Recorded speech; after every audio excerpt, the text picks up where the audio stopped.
जोखिम यानी रिस्क एक ऐसा शब्द है जो हमें थोड़ा डराता भी है और थोड़ा उत्साहित भी करता है।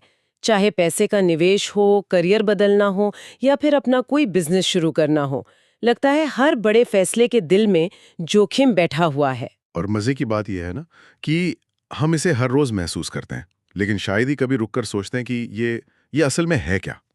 हम इसके साए में फैसले लेते हैं पर इसकी असलियत को नहीं समझते। बिल्कुल। और हमारे आज के स्रोत का मुख्य विचार भी यही है कि हम जोखिम को समझते कम हैं और महसूस ज्यादा करते हैं।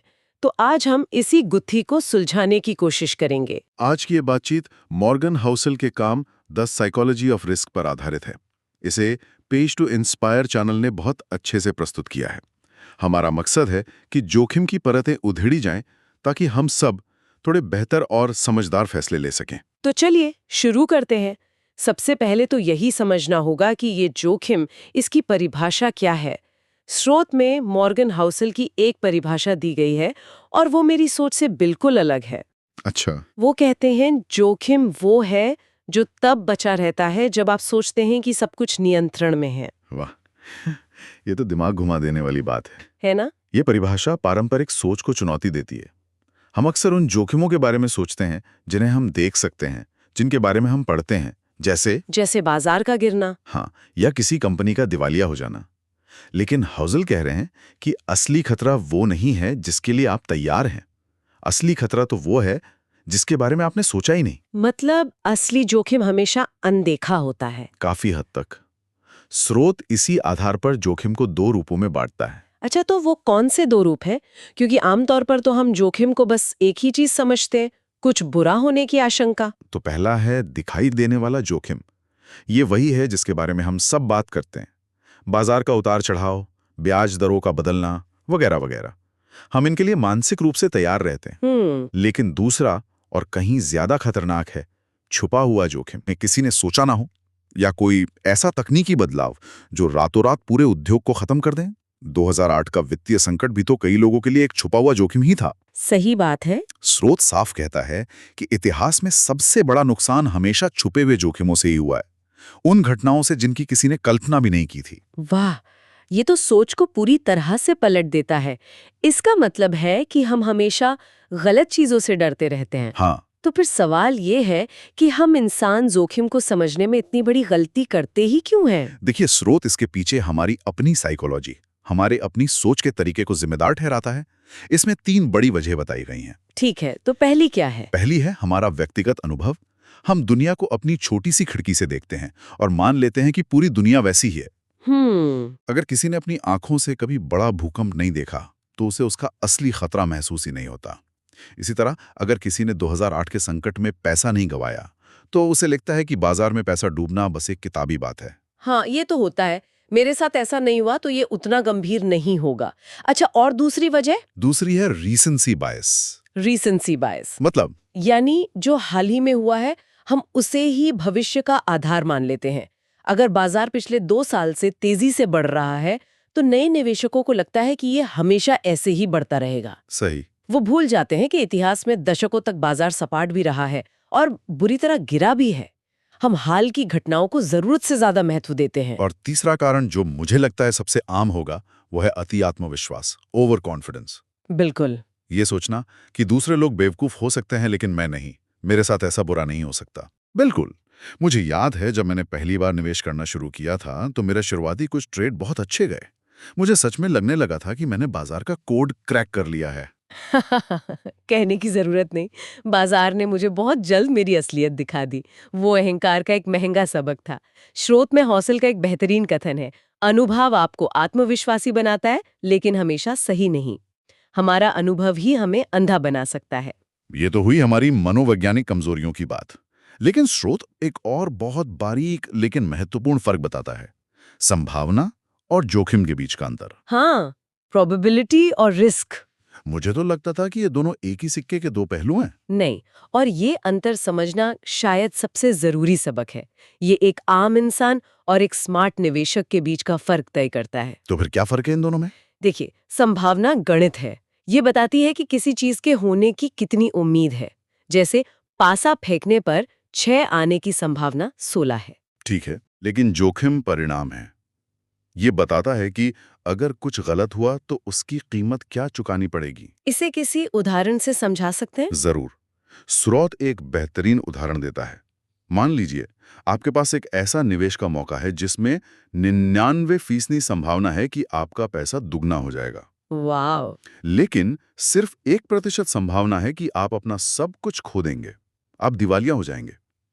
अब गणित के हिसाब से तो ये शानदार मौका है, 99% सफलता। हाँ, कोई भी कहेगा कि ये सौदा तो करना ही चाहिए। लेकिन एक समझदार इंसान उस 1% के परिणाम पर ध्यान देगा। वो सोचेगा, अगर मैं उस 1% में आ गया तो मैं बर्बाद हो जाऊंगा, मेरी पूरी जिंदगी की मेहनत मिट्टी में मिल जाएगी। उसके लिए ये मायने नहीं रखता कि बर्बादी की संभावना कितनी कम है, मायने ये रखता है कि बर्बादी का परिणाम असहनीय है।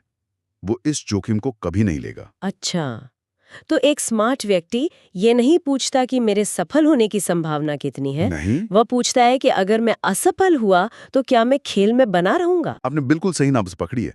जोखिम का मतलब संभावनाओं का हिसाब लगाना नहीं है। जोखिम का मतलब है परिणामों के साथ जीना। और अगर परिणाम बर्बादी है तो संभावना चाहे कितनी भी अच्छी क्यों ना हो, वो एक बुरा जोखिम है। तो ये जो सोच है कि हमें सिर्फ दिवालिया होने से बचना है, ये सबसे ज्यादा शायद पैसों के मामले में लागू होती है। लोग अक्सर बाजार में इसी एक बड़ी गलती का शिकार हो जाते हैं। बिल्कुल। और स्रोत में इसी से जुड़े कुछ खतरों का जिक्र है। पहला है लीवरेज का लालच। लेवरेज यानी उधार के पैसे से निवेश करना। हाँ, ये जल्दी अमीर बनने का शॉर्टकट लगता है। ये आपके मुनाफे को तो कई गुना बढ़ा सकता है, लेकिन अगर बाजी उल्टी पड़ी तो ये आपको पूरी तरह से खत्म भी कर सकता है। ये उस 1% बर्बादी वाले उदाहरण का जीता जागता सबूत है। और दूसरा डर है अस्थिरता का, वॉलेटिलिटी। लोग बाजार के रोज के उतार चढ़ाव को ही जोखिम मान लेते हैं। बाजार 5% गिरता है और लोग घबराकर अपना सब कुछ बेच देते हैं, ये सोचकर कि उन्होंने जोखिम से खुद को बचा लिया। जबकि स्रोत समझाता है कि अस्थिरता जोखिम नहीं है, ये तो लंबी अवधि में रिटर्न कमाने की फीस है, एक कीमत जो आपको चुकानी पड़ती है। असली जोखिम बाजार का गिरना नहीं है, असली जोखिम है स्थायी रूप से अपनी पूंजी खो देना, एक ऐसी गलती करना जिससे आप उभर ही ना सकें। और यहीं पर मुझे लगता है स्रोत का सबसे शक्तिशाली विचार सामने आता है, सर्वाइवल, यानी बस खेल में टिके रहना। हाँ, ये इस पूरी चर्चा का दिल है। मॉर्गन हाउसल का एक शानदार उद्धरण है जो स्रोत में दिया गया है। आपको शानदार होने की जरूरत नहीं है, आपको बस टिके रहने की जरूरत है। ये सुनना थोड़ा अजीब लगता है। मतलब हमारा जोर सबसे ज्यादा रिटर्न कमाने पर नहीं, बल्कि सिर्फ मैदान में टिके रहने पर होना चाहिए। ये तो बहुत ही रक्षात्मक, मतलब डिफेंसिव सोच लगती है। ये रक्षात्मक लग सकती है, लेकिन यही सबसे शक्तिशाली आक्रामक रणनीति है। सोचिए, कंपाउंडिंग का जादू। चक्रवृद्धि ब्याज। हाँ, उसका जादू तभी काम करता है जब आप उसे काम करने के लिए दशकों का समय दें।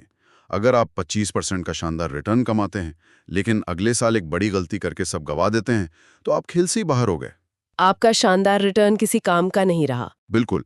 लेकिन अगर आप हर साल बस ठीक-ठाक रिटर्न कमाते हैं, पर कभी भी बड़ी विनाशकारी गलती नहीं करते, तो आप 30-40 साल तक खेल में बने रहेंगे। और इतने लंबे समय में कंपाउंडिंग आपको इतना अमीर बना देगा जिसकी आपने कल्पना भी नहीं की होगी। सर्वाइवल ही वो कौशल है जो आपको इतना समय देता है कि संभावनाएं आपके पक्ष में काम कर सकें। तो जोखिम प्रबंधन का असली लक्ष्य हर बाजी जीतना नहीं है, बल्कि ये पक्का करना है कि आप कोई भी बाजी इतनी बुरी तरह न हारें कि आपको मैदान ही छोड़ना पड़ जाए। एकदम सही। ये एक दिमागी खेल है। आपको ये मानना होगा कि आप भविष्य का अनुमान नहीं लगा सकते, आप गलत होंगे। इसलिए आपका ध्यान सही होने पर कम और गलत होने के असर को कम करने पर ज्यादा होना चाहिए।